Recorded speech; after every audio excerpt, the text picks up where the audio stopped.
Hey everyone, and welcome back to another video. And in this video, I'm going to show you how to share your QR code on Revolut. Now, this video is going to be particularly useful for individuals.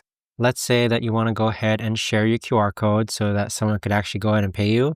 How do you actually go ahead about doing so? Now, this video is going to be short, sweet, and simple, guys. There's not going to be a lot of steps involved. Now, in order to do this, what you're first going to do is click on your profile icon on the upper left-hand corner. Now, underneath your name, there's going to be an @ sign with your username and a QR icon right next to it. Go ahead and click on the QR icon. Now, what you have here is your QR code. You could actually go ahead and click on the share link and send this to someone so that they will have your QR code. But there you have it, guys. That right there is the best and easiest way that I know of to actually go ahead and share your QR code on Revolut.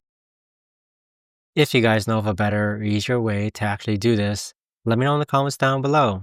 I would love to know.